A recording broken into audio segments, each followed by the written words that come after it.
Look, it's a knife from MANLY. It's a knife manufacturing company based in Bulgaria. So that is in Europe. And they have two families of knives. So the new Drugar and the earlier Patriot. Now, the basic sort of shape and design of it can sort of be traced back to Bob Loveless, which is a US knife manufacturer. He basically blueprinted the correct way to make a field knife, which is a drop point hollow ground knife with sort of a, it's just a functional ergonomic handle, a finger guard. Normally in his case it was a sort of a brass, copper or whatever finger guard, whereas this has been replaced with a jimping, and both in the spine and the finger guard. So anyway, Bob Loveless has really sort of pioneered the shape, and MANLY have correctly followed, because it really is the sort of best practical, simple shape for a hunting and field knife. Yeah, it's been popularised by everyone really. Everyone who's not making something like this has lost the plot. Okay, so let's just have a look at the Drugar to start with, as it's in the hand. And we'll discuss the knife steels. So, first let's just discuss some statistics here. So, we've got MANLY here, and they come out with basically, they've got D2, S90, S30V, they've also got 12C, 28 Sandvik, which is close to this one here. They might have 14C or, as well, but let's just concentrate on the D2.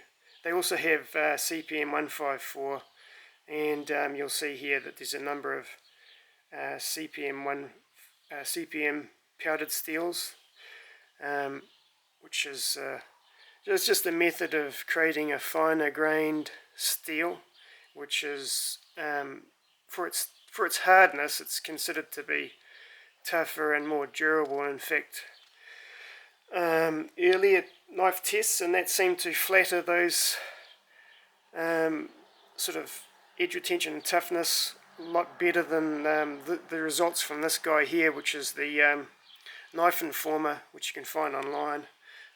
So he's not a manufacturer, and he's not going to sort of flatter any results. So we can take here as being fairly gospel as actually is what is going on as far as edge retention and toughness is concerned. So the D2 here, which was much maligned for some reason or another in its early years, there was another American called Bob Dozier, and he was making knives along the Bob Loveless design there, and he was getting excellent results in these early comparison tests. However, not many people tended to sort of repeat his results. It's completely at a loss as to why not. But anyway,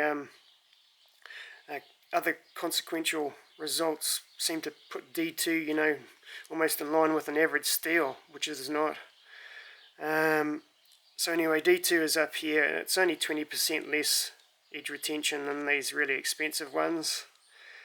And it's head and shoulders above the lower rated ones. 1095 here, very popular sort of carbon steel. Doesn't have much chrome in it, so it's carbon steel, but it's it's well known.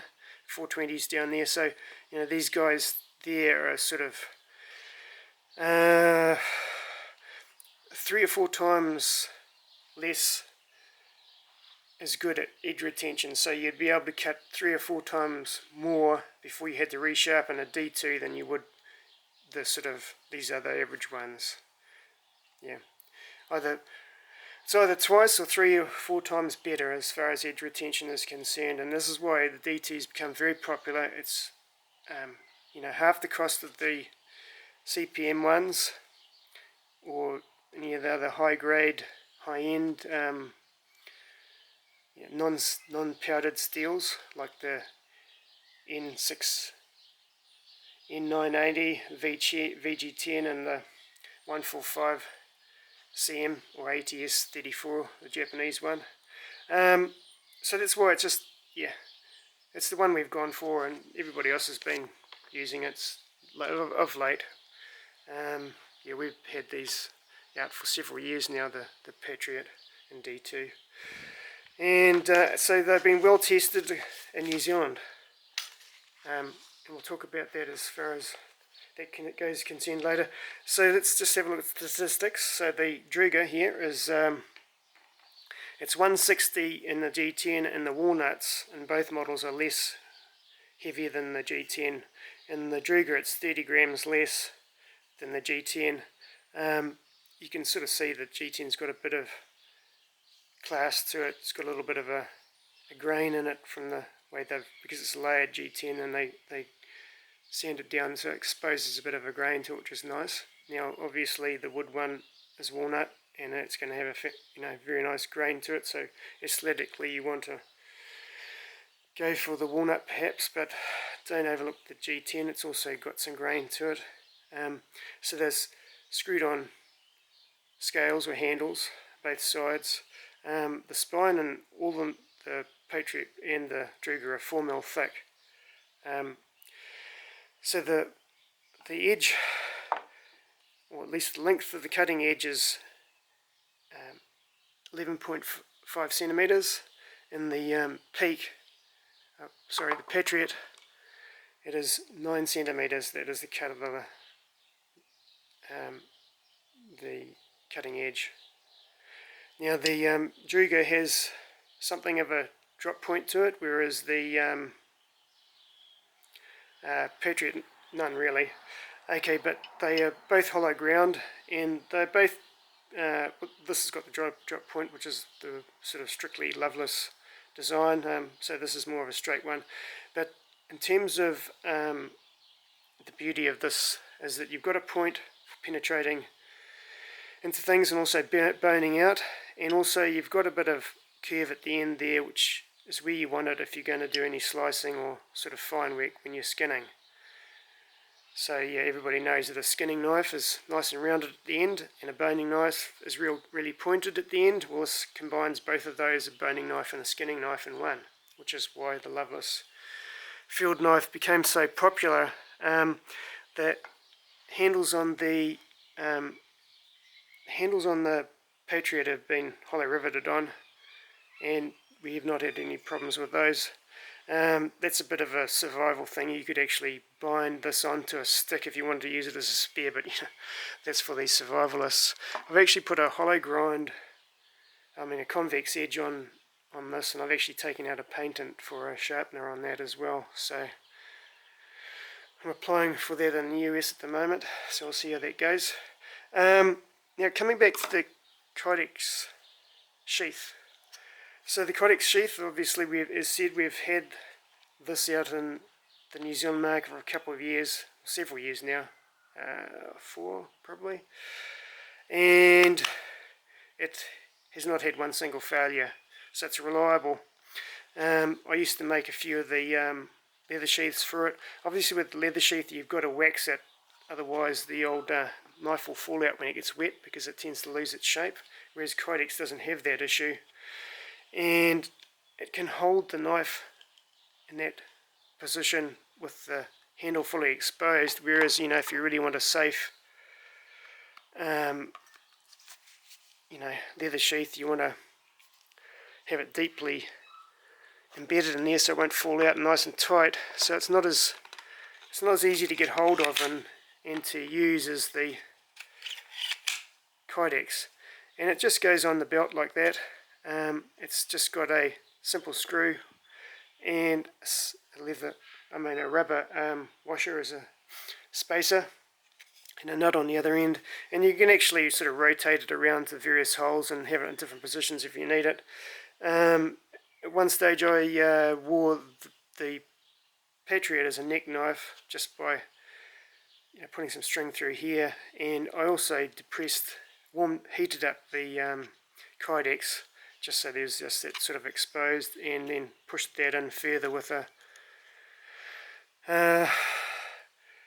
yeah, just pushed it in further with something, whatever you find will fit in there, and just mould it in a bit further because it stretches once it's heated up, and that sort of really held it in well. So I've worn that hunting, but I don't recommend you doing that because that's actually a little bit risky, wearing a knife around your neck like that. It could actually come out if there was a big impact, but it's just something else you could do. Now the Patriot Weight, I don't think we actually covered that, so that's 130 grams on that one, and it is 95 grams on that. For some strange reason it's 35 grams less than the G10 version. Now orange handles are kind of handy, and sort of we recommend them because a lot of people end up losing their knives in the bush. It's actually fairly easy and not that uncommon, so that's another reason why you may want an orange one. And really I think that covers it very well, what we've got here as far as those are concerned. So value wise, these are very good value out of MANLY in Europe, but there's nobody making knives in the US or Europe at that price range. And also, you know, you can be assured that the steel is actually what they say it is, because under European standards it has to follow that route, otherwise they end up in trouble.